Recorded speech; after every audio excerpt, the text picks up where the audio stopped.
Spreading the news. We interrupt our program to bring you this important message. New York, I love you. I love New York.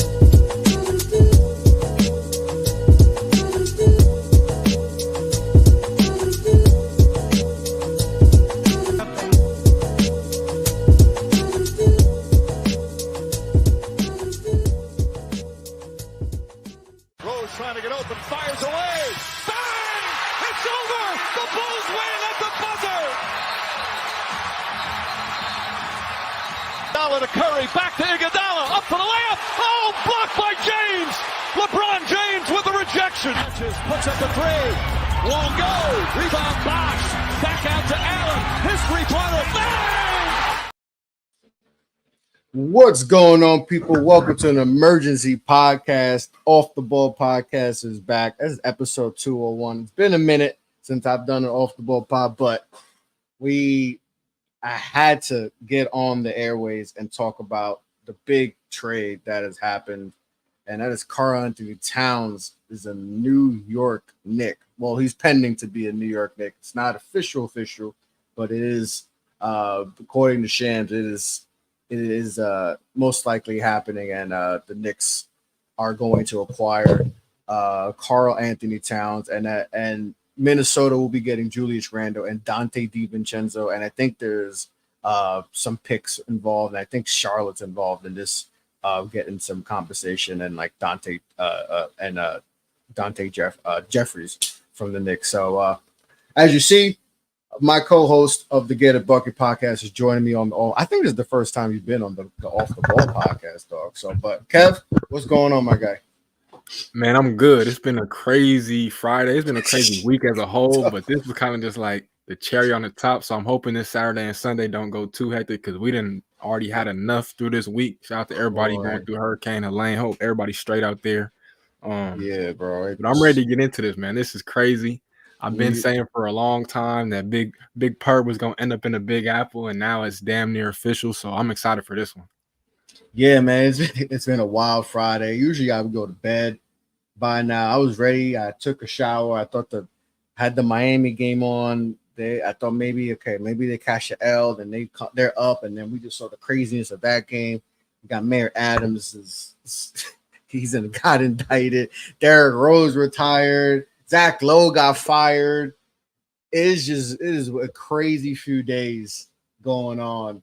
And like I said, hopefully everyone's straight with the hurricane. I know that was bad. I know we're going to get some of the effects of that up north in the East Coast. But Karl-Anthony Towns is a New York Knick. You know what's crazy? I predicted this last year. I remember I went on Knicks Fan Wild and I said, yo, Cat's going to be a Knick. But that was last year. And I said, all right, I said, if it didn't happen last year, I was like, okay, maybe that's not in the cards anymore. But you kept saying it. You kept seeing. I told you, don't put that in the air. And the basketball god said, you know what? We're gonna do it. And it's happened. He's a New York Knick. And it's been obviously a crazy offseason for the Knicks. Like, you know, they make the big trade and that's another trade that I did not see happening. Like, I didn't think I would have bet the house that there's not a chance Brooklyn's going to trade with the Knicks. Like, I just don't see that happening. But the Knicks paid an extra tax and said, yo, we'll give you 6 first. We'll give you, I think there was 6 first rounders. And then if you're Brooklyn and you're rebuilding, you're like, hey, man, we'll do that. So I didn't see that happening. And this one was not on my radar, to be honest. I knew when Mitchell Robinson was announced that he was going to be out till at least December, but most likely January, and obviously losing our Hardenstein to OKC, I was like, okay, everyone's throwing these free agent bigs, and I had zero interest in any free agent bigs. But the options we had on the roster didn't excite me too. You know how I feel about Jericho Sims. I don't think he is an NBA player. He doesn't do anything. Like, I remember somebody saying, like, yo, if he just works on rebounding, setting picks and blocking shots, he could be good. I was like, oh, so you mean he needs to work on everything that he's not good at? Oh, so you mean he's not good? He's 4 years in too. So like, and then Precious is solid. Precious is solid, right? I think Precious is solid, but You asking him to you gotta guard Joel Embiid and then go guard Jokic and some of the better bigs. I think that could be a little too much, but I knew something would happen. I thought maybe the deadline, but maybe I'm just thinking off top of the head, like I don't think they wanted to wait that long till February to the deadline to make a move because your season could be dictated by then. Like maybe you're out, maybe it's you're on the bottom, you're in a play-in team, maybe things are going great, maybe things are going good, and you don't think, but the playoffs are different are animals. So what do you feel about this move?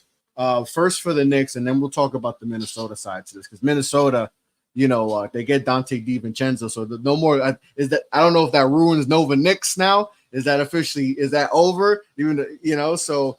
First, let's start with the Knicks side. Knicks getting Karl Towns. How do you like that fit with Karl going to the Knicks? Man, I respect it because I think Leon Rose and everybody affiliated with that Knicks front office firmly believes that we have a championship window. And when you have a championship window, you have to do whatever in your power you can do to maximize that.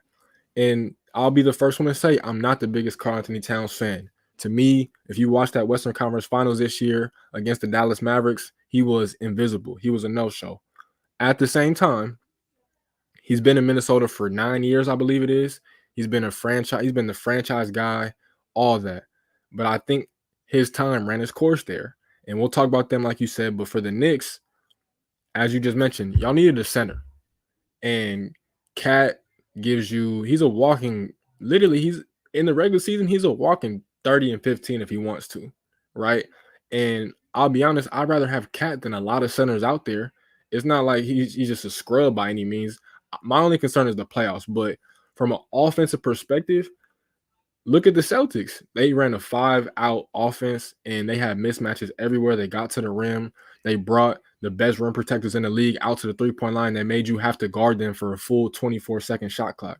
The Knicks are going to be capable of doing that now. You're going to have a lineup. Your starting lineup is going to have all dudes that can knock down perimeter shots at a high clip for the most part, right? And so offensive, I think if you're Jalen Brunson, bro, you're about to be working with some of the best spacing you've ever played with in your life, right? Mikal Bridges, same thing. OG Anunoby, same thing. So to me, I think Cat definitely needed a fresh start. New York is a tough crowd, so it could get ugly very, very fast if he does not adapt to the lights and the brightest lights in the NBA and the biggest city in America, pretty much. But I like this because, again, a lot of teams, when they get a window, they don't capitalize on it. And I think the Knicks are actually being proactive about how they're going about it. And now they could have one of the more deadlier offenses in the entire NBA for the foreseeable future because Cat is only he's barely 30, right? He's not that old. You know what I'm saying? Yeah. So he got years left. And so I got to applaud the Knicks for actually being serious about winning for the first time in a long time. Yeah, and that's probably the other side of it that, initially I was like, okay, all right, I'm not crazy about it. But as you said, you relax and you actually, all right, how does this actually look in your head? And you're thinking, okay, all right, the spacing is going to be incredible. There's going to be a lot of spacing because you got multiple guys who could shoot. I think the one thing I worry about is obviously going to be defensively. Is what it's because obviously we know they got two guys on the perimeter that can lock up, right? You got Mikal, you got OG, they can lock up, but now the interior of that defense is essentially it's kind of non-existent right now. So your bet is that hey, we got to make sure if we play some of these high level wings that we gotta stop them from the jump half court. We gotta lock up there. It starts there. So that's going to be interesting to see how that works because there is right now. Mitchell Robinson's out till December, January, and with his injury, it could be longer potentially.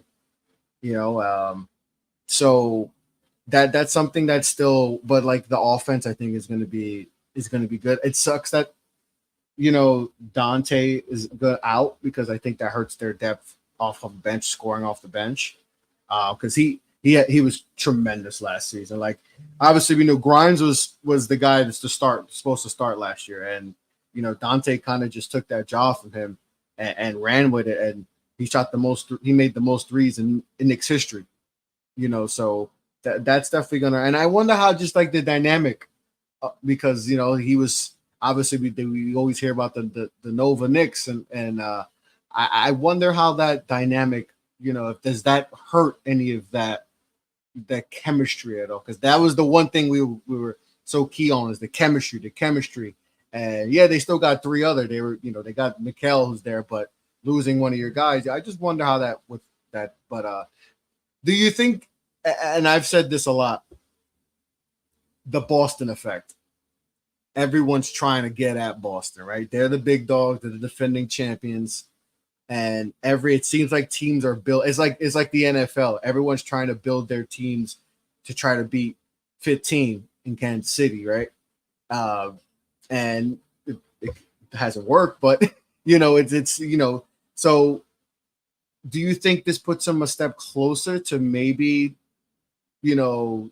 having a shot against Boston if this is a potential matchup, or is Boston still clearly the best team out east?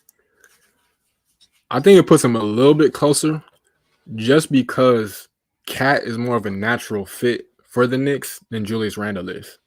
Because I don't want to critique Julius too much, because Julius does deserve credit for bringing the Knicks back to relevance. I don't want to. I know. And before you go, like shout out to Julius Randle for coming into a really bad situation. Like, people don't realize how bad of that summer. That was one of the worst summers for them. Like, not getting the number one pick, right? And this is obviously everything's changed, obviously, and it's not. But like at that moment, not having the worst record in the league, not getting the number one pick, not getting Kevin Durant and Kyrie Irving, and then settling for Julius Randle.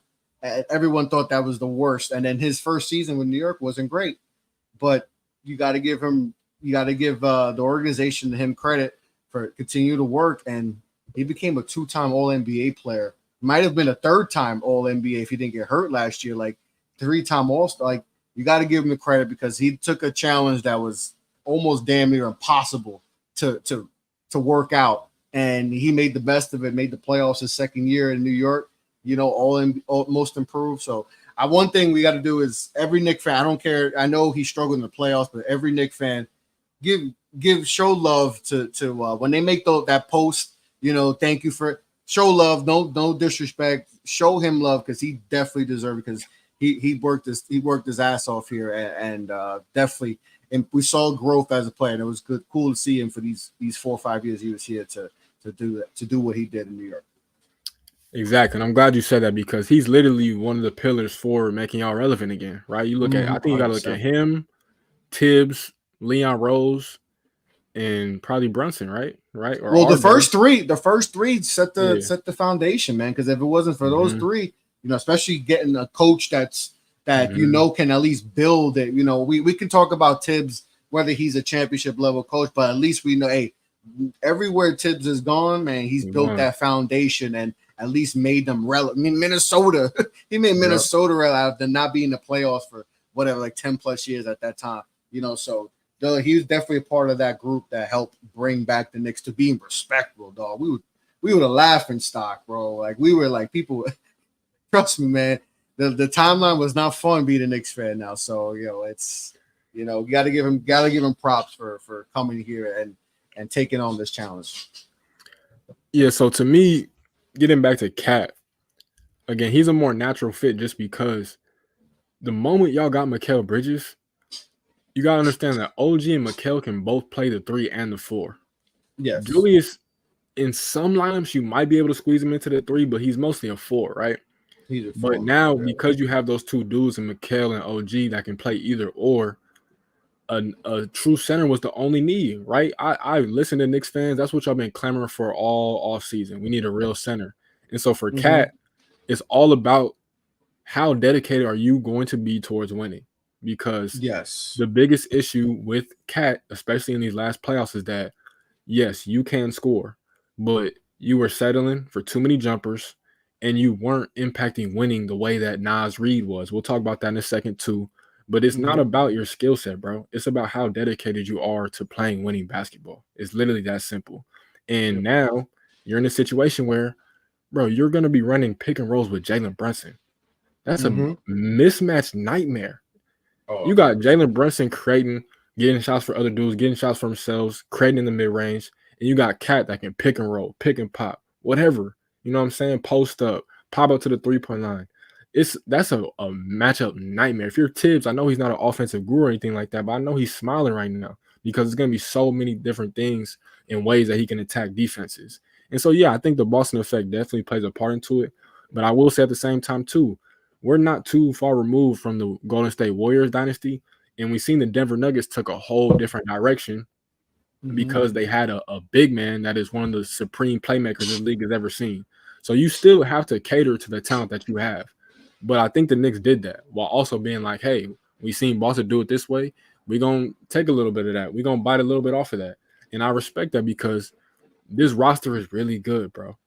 Jalen Brunson, Mikal Bridges, OG Anunoby, Josh Hart, Karl Anthony Towns, Deuce McBride. Like, it's a lot of talent on this roster. So I think if Cat just buys in, bro, and gets back to his old ways, because when he was at Kentucky, I feel like he did everything that was required of him to win. But I think NBA basketball has kind of taken out some of the major fundamentals that a lot of these dudes should have, but they don't have. And that's why you see them struggle in the playoffs, because the playoffs is the highest level of basketball. And so to me, I think if anybody can get Cat to get back to prioritizing rebounding, it's Tibbs. And I think this is the perfect situation for him to getting back to being a dominant big, like how I seen he was at the University of Kentucky. Yeah, you know what? I never even thought of that aspect of Tibbs getting him back to his roots. Like, yes, we know you could shoot, man. We know, and you could shoot at a high clip. So but how many times do I say, man, these dudes forget that 7 foot 250, and like you got to get down, get back in the post and do that. And listen, I don't think they make this trade if Tibbs doesn't have that belief that he can do that, or if he don't believe Karl can get to that, because there's no way you can just. I know we could spread them out 5 wide. I'm thinking football. I got this Miami game still on my mind, but spread them out, and think we can just outshoot everyone. We're still gonna need to get physical, So I didn't think about it, but yeah, maybe Tibbs is like, yeah, I could get him to buy in and be a 10 rebound guy, 10 rebounds a game guy, and get down and block some shots, because we're gonna need that from him. He's got to show his physicality. He's not gonna just be the number one option like he was. Like he might have to be the third option, because we got Mikal, we got, bro. He may not have to do what he had to do in Minnesota for all those years, or at least be the number 2 by so. Maybe, Tibbs is like, yeah, I think he'll buy in. You saw what I did with Julius Randle. You saw what I did with Brunson, elevate them. I think I could elevate him, make him a winning type player. So you're hoping that he comes in and buys into the culture, right? That's been the big word, right? In New York is the culture, right? Especially with Brunson, you established the culture. You just hope that he buys in, because if it doesn't, things could get real ugly. And then that's the one thing I'm trying not to. I don't want to stress too much about. Like, what if he doesn't buy in? He's from the tri-state area. He's a Jersey guy. Yeah. So he knows the area. So he understands New York a little bit. But how does he handle when he has that 2 for 12 game, or he's taking threes when he's not supposed to, and he shoots his way out of a game, and the crowd's just getting on his ass?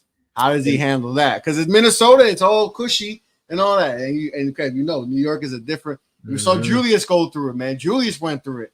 The thumbs down and all that, and he realized, oh man, I can't. If I play this game, I'm gonna get cooked. And so that's a big thing. You gotta be able to handle. Not everyone can handle that. So hopefully he could come in, buy in, and handle the pressure that comes in New York. But this is they're going all in, and like you said, man, they could have sat back and just sit back and just go on with the team, maybe wait till the deadline. But they were like, hey man, you know what? Let's just try this. Let's see if this is it. We got good pieces here now. Yeah, we had to lose Julius. We had to lose Donte. maybe this is the piece. And like I said, there's not a lot of the pieces out there that you could have got, and like it's kind of win now. Like there's no more rebuild with the Knicks when we had RJ and all these other guys, all these youngsters. It's like, no, hey, we trying to win a championship, and the one team we feel like we got to get through is Boston, and the one way we got to beat them is we got to outscore them, man. We got to shoot. So, and that's where I wanted to go real quick. Two things. The first thing is, I feel like it was a little bit of give and take due to the fact that because he was in Minnesota so long, when Ant-Man came around, he was so used to it being his team, but it took him a few years to understand, like, okay, this is Anthony Edwards' team. Now, I think getting a new, fresh start, he's going to realize this is clearly Jalen Brunson's team. So I don't even think that's going to be an adjustment for him, right? It's officially his team now. It's officially Brunson's team. And then the second thing is, I'd personally label him a bad defender, but it's not because I don't think he can guard. It's because I don't think he exerts full effort defensively. You feel me? Like it's not that I don't think he can guard. It's just I don't think he puts his full effort into it. Now you're playing for Tibbs. Who else is going to demand you to guard outside of that? You have to, right? And you don't got Rudy to help you out. Exactly. And to be fair too, you're kind of in a similar situation to what you just left, and you have two premier wings that are going to take a lot of pressure off of you. You know what I'm saying? So you really just got to roam around. Yeah, you're going to run into Embiid, and you're going to run into Porzingis and Miles Turner and maybe a couple other guys here and there, but it's not going to be as drastic as it was in the West. You know what I'm saying? So to me, I think those are the two biggest things is, hey, now I know this is Jalen Brunson's team. How do I fall in line? And two, it's time for me to just really lock in defensively, bro, because my team is going to need me to be that. If we want to be the best version of ourselves, I got to help Jalen Brunson out, and I for sure got to help Mikal Bridges out and OG Anunoby because I know every single night they're going to be putting in work on that side of the floor. So I think those are the two biggest keys going into it for y'all. Yeah.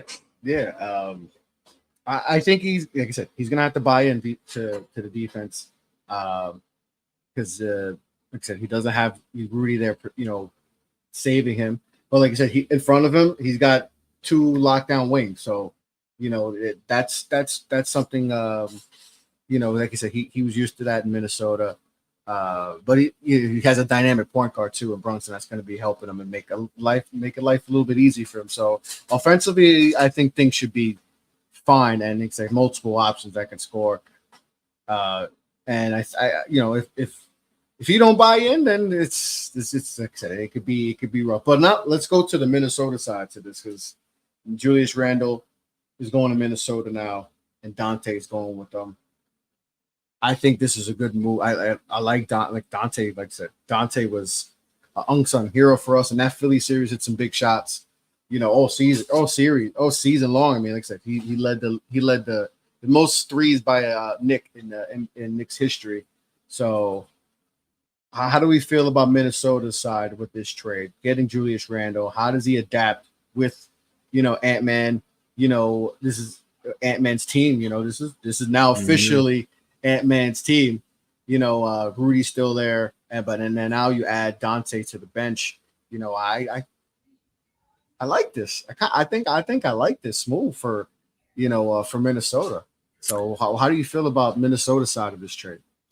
I definitely see the vision. And the first thing that I thought about when I seen it was the Timberwolves are officially honing in on their future of being Anthony Edwards, Jaden McDaniels, and Naz Reid, right? Because this was my biggest thing as I was watching the playoffs last year. Again, Cat is a better player than Naz Reid, but Naz Reid did more things where he was willing to contribute in a winning way for the Timberwolves. In that game 7, he had a stretch at the end of the third quarter and that fourth quarter that won them that series. And Cat had moments throughout that series too. I'm not going to try and downplay him at all. But Naz Reid did more things that impacted winning, whether it was rebounding, guarding, playmaking, scoring, whatever it was. You know what I'm saying? And I think when you look at that, I mean, if I'm the Timberwolves, I'm happy right now because you're moving on from one era that, hey, it had some highs, but it had more lows than highs. We weren't really going anywhere with Karl-Anthony Towns, if we're just being honest. Anthony Edwards came in and shifted everything.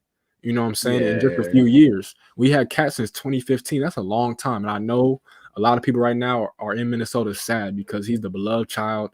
They love him. They done been through everything. He lost his mom, obviously. You know what I'm saying? It's a lot that goes into that. So I don't even want to try and downplay it. But at the same time, I think this move had to be made. And Ant-Man might not be happy, but I like Donte DiVincenzo. Julius is the wild card because I think Cat is going to have a more natural and easier transition going to NY. For Julius, I think it's going to be much tougher because, again, those three guys that I mentioned between Ant, Jaden, and Nas, they're going to get touches. And Julius might not get his same amount of touches that he was getting in New York compared to now being in Minnesota. And so how is Julius going to be effective as a scorer in this situation? Because that's his game. And 100%. I'm concerned about that for him. I think he'll be fine. But I'm going to be honest, I don't think Julius Randle is going to be in Minnesota for too long. If he's there for longer than 3 years, I'll be surprised. But let me ask you this. And that aspect, okay, I understand like trying to fit, trying to be, second option, playing with Ant. But do you think maybe because he's not in New York no more, there's not that pressure, especially when you get to the playoffs, that he felt all that. You're in Minnesota now, it's a little bit more lax. I kind of think we might see a better, like, especially in late game, in crunch time and in playoff time, we might get a better version of Julius because it ain't going to be that everything on you with like in New York where everything is on top. And listen, like everybody was the Atlanta series in the COVID year, he was playing with nobody. Like, he's playing with a young, a second year RJ, like, and then, he was hurt last year, so I think just that pressure I think he's going to be off him, so he's not going to feel it as much. So maybe that actually helps him out. Is that a crazy thought? Like, because of he's not in New York, it's Minnesota. You don't got to worry about all the papers, all the journalists on top of you all the time. Like, you can actually just play your game and just play freely, and maybe that unlocks him in the playoffs, and we see a better version of than we saw in New York. Is that something that you think is something that can actually that actually benefits him?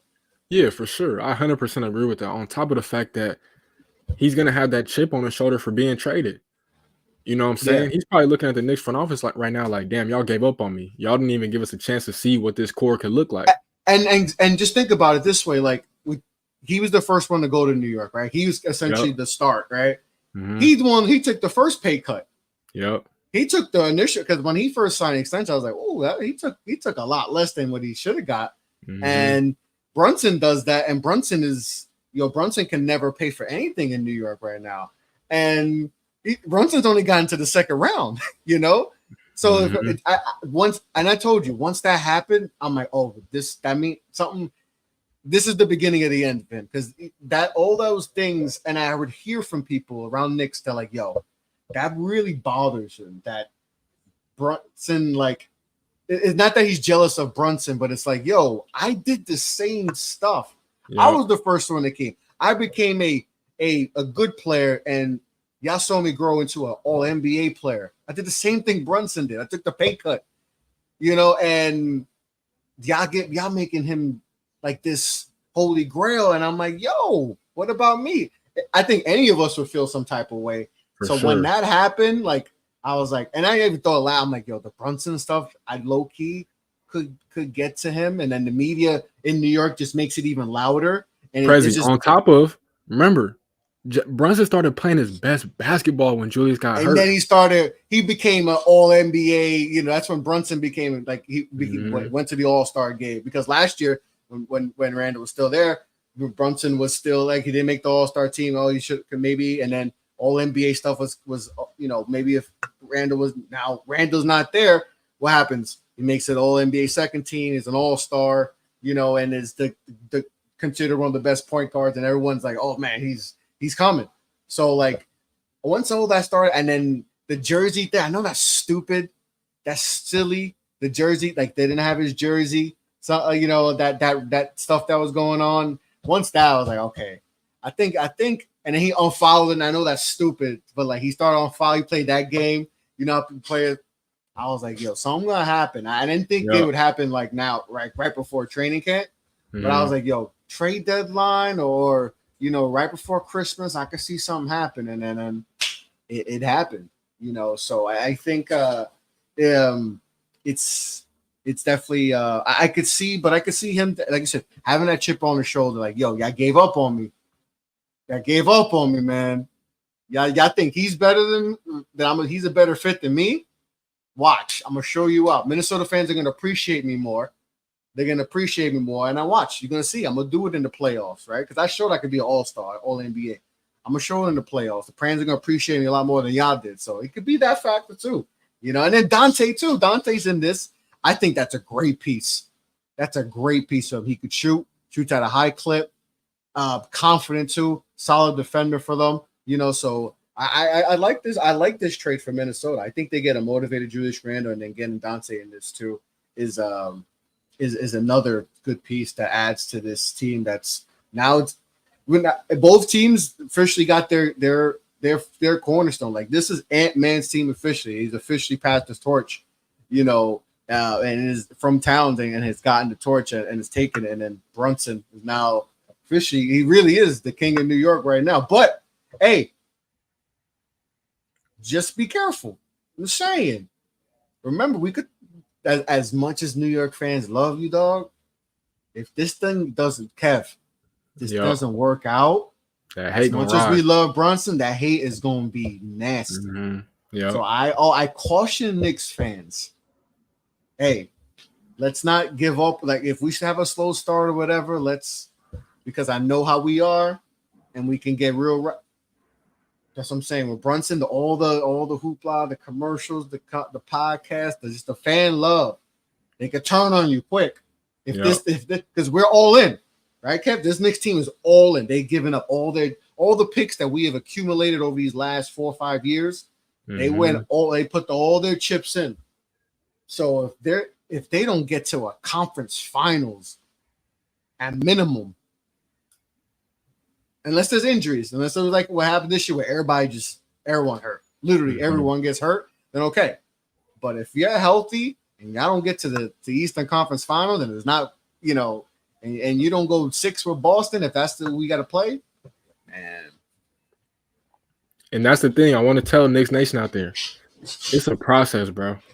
It's a process. We talk about the Celtics, bro. The Celtics have been together for 8-9 years, damn near. You know what I'm saying? Wow, yeah. You know what I'm saying? Like, they just got over the hump. It takes time to build championship teams. You know what I'm saying? You got to go through your lumps. That's my biggest thing with y'all right now. And even the Sixers, for instance, y'all haven't been to a conference finals yet.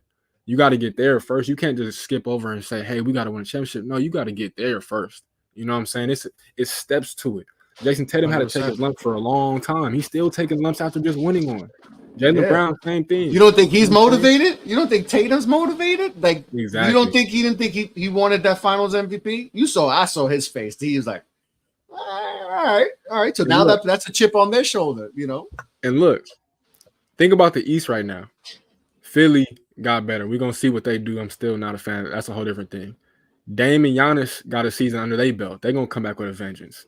Jimmy and Bam have been to 2 out of the last 5 NBA finals. Jimmy's on a contract here. You don't think he's about to be angry this year? You know what I'm saying? Yeah. You look at the rest of the Pacers going to be hungry. The Magic are going to be hungry. So the East is really a battle zone, and I can't wait. I cannot wait, personally. That's why I love moves like this, because it elevates everybody else. Like, even if your team isn't making trades, everybody's like, all right, we got to lock in because we know we can compete. But it's all about, the survival of the fittest. And I think for the Knicks, again, I got to commend y'all, because when you have a window, you have to maximize it, bro. Some teams don't maximize. They allow egos to get in the way. They allow owners not to pay the dues and let one key role player walk away and just let it go. Yeah. The Knicks are all in, and I respect it. Yes, again, Donte is a loss. I don't want to skim over that, because a bench is crucial. And yeah, Tibbs doesn't really go too deep, but in his bench, but at the same time, you still need that. Boston played, 7-8 guys this year? Peyton Pritchard came off the bench. Sam Hauser came off the bench, amongst other guys. So that's still important too, but all in all, like, this is what you got to do, bro. We're talking about New York. Forget the Knicks. We're talking about New York. It's go big or go home. You know what I'm saying? So to me, 100%. This is what it is. I think we're going to see, and you mentioned before the bench, right? We're so used to, man, you got to have a good bench, got a good bench. Mm-hmm. I could see a new trend, like, hey, we need the best starting 5 possible. We'll get 2 guys coming off the bench, but we need to have because Boston had the best starting five, and guess what? They won the championship. We need the best starting. We need to have the best starting five. We don't need 3 guys, and then the other 2 are non-existent. Hey, Arrow 5 guys got to be high caliber or borderline all-stars to all-stars. Like they got to be those type of players, and I think that's what the Knicks kind of saw. And I'm just thinking everything right because I'm like, that sucks losing Donte to the bench, but maybe the Knicks are just saying, man, we got Brunson, OG, we got Carl now, Mikal, we probably got to get one more. Who am I blanking out? Who else? Who's the starting 5 right now? You got Brunson. So it's probably gonna be what? Brunson, Mikal, OG. Who's at the 2? Josh Hart. Do you start Josh Hart? I mean, because that's what I'm saying too. Like, yeah, you can have a top-heavy starting 5, but don't get it twisted. Like having a dude that can bring energy off the bench is important too. That's why Josh Hart was so important. You know what I'm saying? So, I mean, you can start him, but the thing that's I really thins out the bench. But that's what I'm saying is maybe that's their thought process. Maybe we just try to load out with our starting 5 and just rock out the way Boston did. Because Philly's going to be doing that. Yeah. They're going to have a high-level starting 5. So it's like, okay, maybe that's the route they're trying to take. I don't know. I don't know if that's the right move. I'm not saying it's the right move, but I could see that trend because you know how one team starts a trend that starts winning is like with the Warriors, right? Steph Curry literally changed the whole league by his stuff because they were winning. They're like, oh, well, that's how they're winning championships. So we got to try to follow that philosophy. We got to get smaller. We can't have the plotters, the plotting bigs anymore. We gotta need smaller bigs that can move. We need more guards that can move, that could chase these, so that changed. So maybe is this the Boston maybe changing things where like, hey man, don't worry about the bench. Just get it, and try to get as good a starting 5 possible, get a couple guys off the bench and let rock out. So and who knows? Look, that trade deadline this year could be super interesting too, right? Especially it's for the big market, and that's the one thing because there's the Knicks. Even with this move, Knicks still need bigs. They still need bigs. You don't need to get high caliber, but you still need because we saw what happened last year. With Dallas, they get PJ and they get Gafford. Yeah, and that literally changed their whole team. And you wouldn't think of those moves, those players as like high caliber, but those are the type of players and we talked about that with Dallas. Like, they need to get bigger. Or else it's going to be a wrap. They'll be done in the first round. And they got bigs that, Gafford can rebound. PJ can shoot. PJ playing at, not being like the 1 or 2 option, being a 4 or 5 option is perfect. You saw what he did. He was a big reason why they got to the finals with his shooting. So I think the big market is going to be huge just because Philly's going to go after. I know they got a couple bigs, but they're still going to go after because, Joel, you guys are going to go after. I think if you're Charlotte and you got all these bigs on your team, you could rack up on some first round picks because, teams are going to be like, hey, wait, we'll throw you a first. Who cares? The 30th pick, 29, whatever. It's going to do you a late round. So they're going to be throwing first rounders at you. So whoever a bad team that have bigs, Detroit, in there, maybe they got a couple bigs, Isaiah Stewart. That's a name that's been flowing around too. He's possibly someone. So the big market is, but like you said, bro, also the East is Cleveland. Cleveland's there. Magic are on the rise. You can never count you guys out. Never count. Like you said, you've been to the finals 2 of the last 5 years. You can never count you guys out because you guys give us hell. You get Boston hell when you right. So like it's just the East is getting, Philly, and then you still got Boston.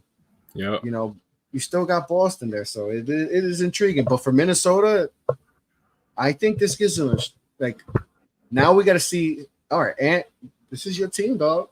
Yeah. This is your team, dog. This is the torch being passed. This is official. Like you are the leader. You're the captain. This is your team. Like now we got to definitely see that next level maturity as a leader. It's all cool being fun and all that, but now, hey, we're at a different level now. Like now it's we gotta take that because guess what? You're gonna start getting criticized, dog. Facts. You're gonna start feeling criticized. It's at that time where it's no more like, all right, you're at the beginning stage. Now it's like, oh no, you went to Team USA stuff. right? They kind of crowned you a little too quick. You wasn't ready for that right quick. You still had to let the old dogs handle their thing. So maybe you learn from that experience. And now it's like, hey, it's your team. You got to make it work with Rudy. You got to make it work with Julius. Now that could be tough, and it to those two different personalities. So, but that will show the ultimate, where he's at as a leader is if he can make it work with Rudy and Randle, and they winning games, and they're on the top of their top 4 team out west, then that's going to show that he has grown as a leader, and that's exactly what they need if they want to take that next step and be. They were in the conference finals last year, so anything less, you're going to hear it. So that's going to be cool. See how he handles the dynamic with all his new teammates, and that dynamic with Rudy and Randle. So this is a big step for him too. Hey, if you Ant-Man, you couldn't have asked for anything better. I know he's probably gonna miss Cat, right? That's his dog. I know he had a really good relationship with him, but again, like the torch is officially being passed to you. It went from KG to Cat. I mean, KG, K-Love, Cat. Now you. You know what I'm saying? And for you to have that, you earn that. And now you got to take all the responsibility that rocks with that. And so to me, I mean, you should be happy because again, it's like nobody's about to pop in and try and take your spot.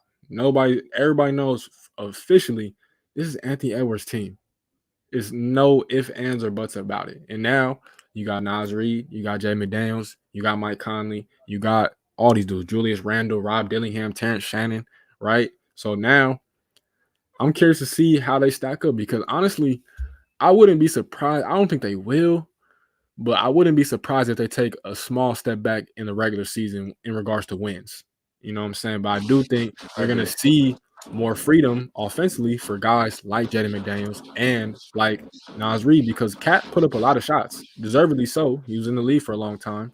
But at the same time, we've seen it going back to their high school days and college days. Jay McDaniels and Nas Reed have not displayed their full offensive repertoire since they've been in the NBA. And again, I think that's what especially Jaden. Jaden has untapped offensive potential.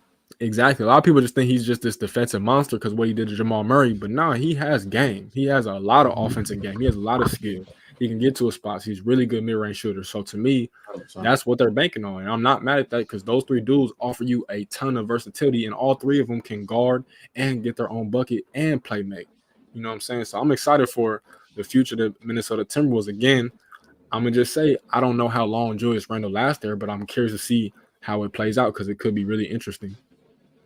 Yeah, and it could give them because Pete said they got I don't know when their deals expire, but they could have a crazy amount of cap. And we know with all the TV deals, the cap is going to go up even more. And Anthony in his next contract is going to be ridiculous because Luka's. I heard Cuban on the podcast. He said, "Yo, someone's going to get $100 million a year." And I think, it was on Club Shay Shay. He was like, I think Shannon said, yo, you think somebody going to get a bill? He's like, yep. Somebody getting a bill, which would be crazy. But Ant-Man going to be one of those next dudes that going to get those in that 500 mil, because we already seen dudes get one. I mean, Steph got 1 year 65, right? Who just got Embiid got 65 for 3, 65 per, so it's going to get crazy with the money. So, but Minnesota, it's going to be interesting how the dynamic with Julius, Gobert, and Ant works. I think they'll be all right. I think Julius is going to have a chip on his shoulder. I don't think he's going to butt heads with anyone. It's Minnesota. It's not like it's New York, so there's less stress, less pressure, all that. He don't got to hear the noise. Fans will probably be a little more appreciative of him, So but that's I think they come away, the team's gonna look a lot better. I think, like I said, maybe they won't get the wins in the reg, but I think playoff time it might be a little bit better. Both guys got player options for next season, so 2 years. With the money, they might decline that. Hey, Minnesota might be onto something, man. They might be onto something. They might be, so, but yeah, big trade, man. Big trade in the league. I mean, we didn't even get to talk about like Derrick Rose retiring and like that kind of got lost in the whole shuffle, with him retiring. And I noticed we were talking about Cat, but just give me your thoughts on D Rose and his 15 years in the league, youngest MVP ever. I mean, it's crazy to think when he got hurt in 2011, that was 14 years, 13 years ago. Like, and it's been, he was literally, that knee injury, never the same, because I think right after when he came back, right, he tore his meniscus, and then that's when just like everything, and then gets traded to the Knicks. Then that was a disaster. He goes MIA, and then, it's like, oh man, it's a wrap. I think when did he go to Cleveland? Yeah.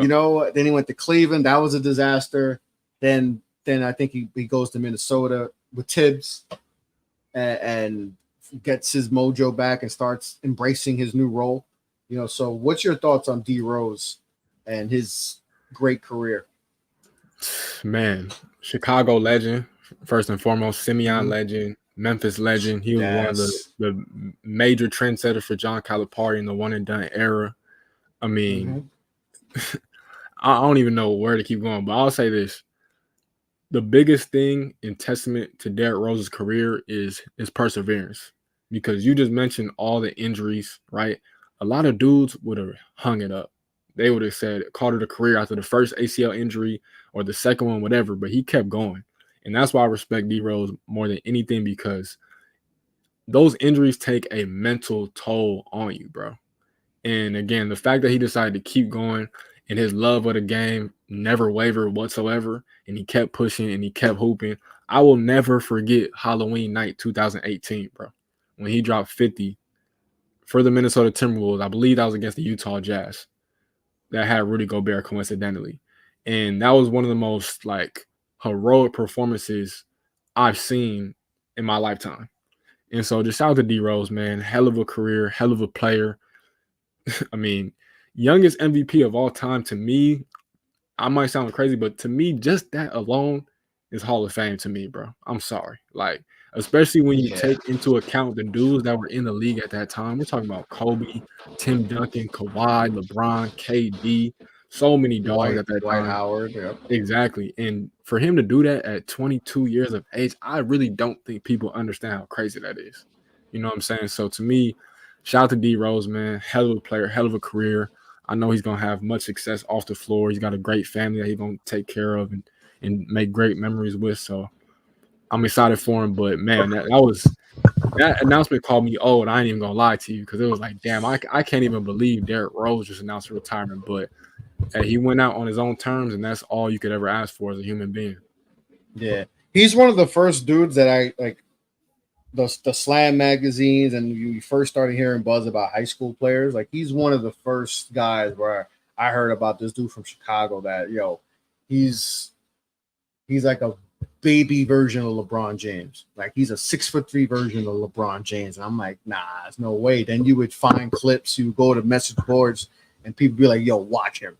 And you would see like, oh, okay. And then when, you finally got to see him play in college, you're like, oh, yeah, he's different. He's not like all these other point guards, And it was really special watching him play. And Chicago went through some really rough years, especially post Jordan years. The post Jordan years were rough. They went through a stretch. It was bad basketball in Chicago, and he brought back that energy, in Chicago, and to win that MVP, to with that squad, with him, with Joakim and Luol Deng, and obviously Tibbs being the coach, like that, your Heat team, there was one squad, people were like, hey man, if there's a team that could do it, it's the Chicago team, man. This young boy, he's like, and LeBron was even like, yo, man, this he's different, and he's yamming on people, on Dwight and buying them and all the top bigs, and he's making it look easy. And then see him win the MVP, and I'm with you, man. I know he didn't have the prime that most guys you think a Hall of Famers had, but I'm putting him in the Hall of Fame, dog. Like, if you the whole everything that comes with Derrick Rose. Like, and he still was a good player. Like, yeah, he went through these injuries, but then he bounced back and was still a good, really good player. You know, I think he's a 4-time All-Star, All-NBA, but the MVP, man. He's an MVP. That to me, maybe if he doesn't have the MVP, maybe you could be like, all right, I could see, but that MVP, and then the fact that he did it with, like you said, there's Melo in his prime, there's D Wade still in his prime, LeBron is legit at his apex. You know, is the best, maybe the best version of a basketball player we've seen.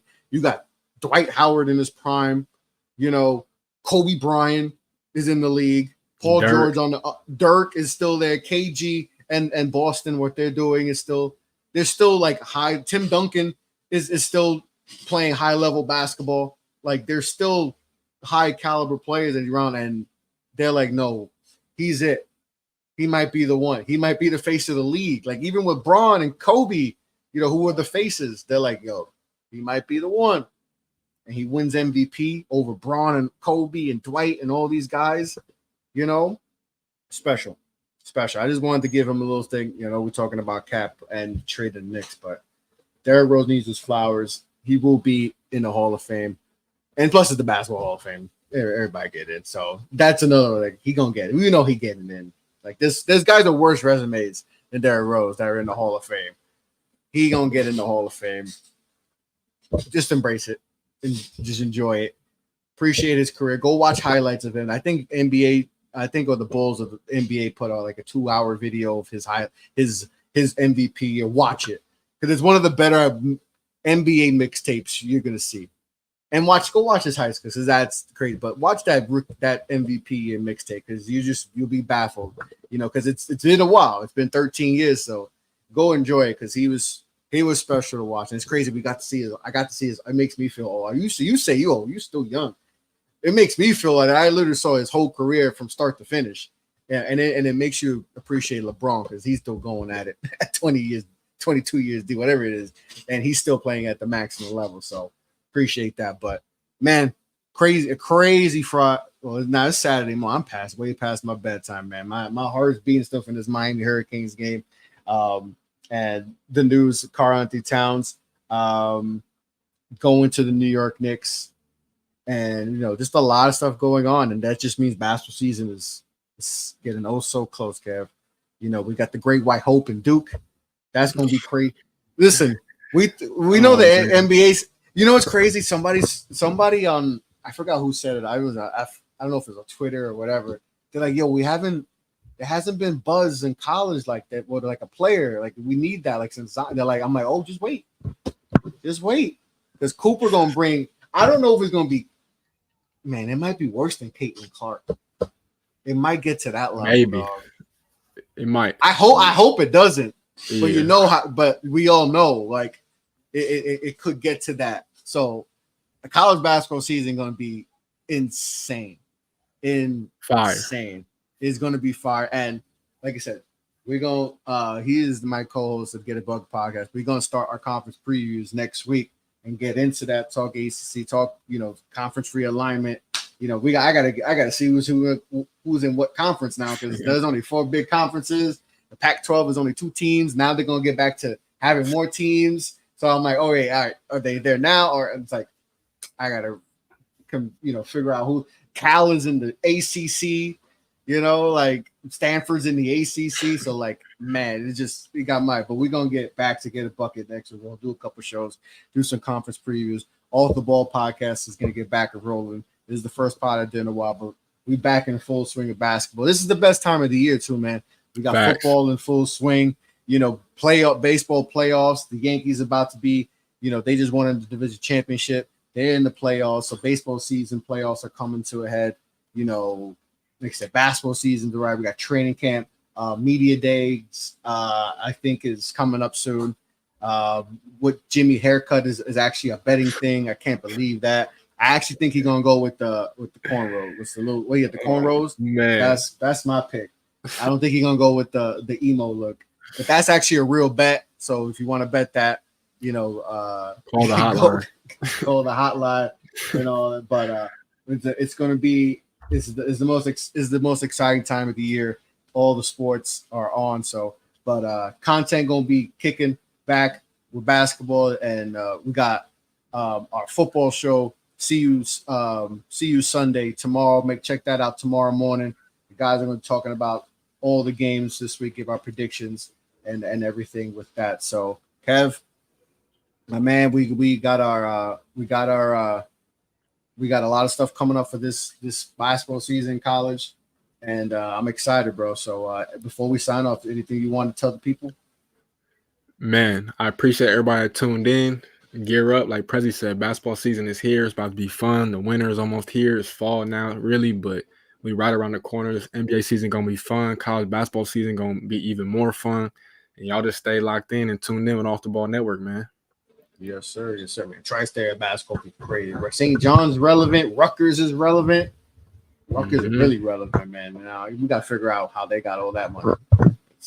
I still got that's gonna be a Netflix documentary in 10 years. Because they got money out of nowhere, but we gotta figure that out. But Tri-State basketball will be rocking. We're gonna see what Sparty does this year, see if they bounce back. And talk about UConn. Can they do the three-peat this year? And everything with the Arkansas. Coach Cal down in Arkansas now. Can Kentucky still continue that? They're continue what they're doing down there and everything. And so we'll get on to that. And like I said, a lot of good content off the board network. Make sure to check that out. But on that note, big trade happening. Cat is in New York. Julius Randle is in Minnesota. So, we'll see if anything else. I forgot Woj retired, man. It's time to go to sleep. Appreciate everyone who tuned in. 100 people deep. Appreciate everyone who watched. On that note, be well, be safe, take care. Peace out. Peace.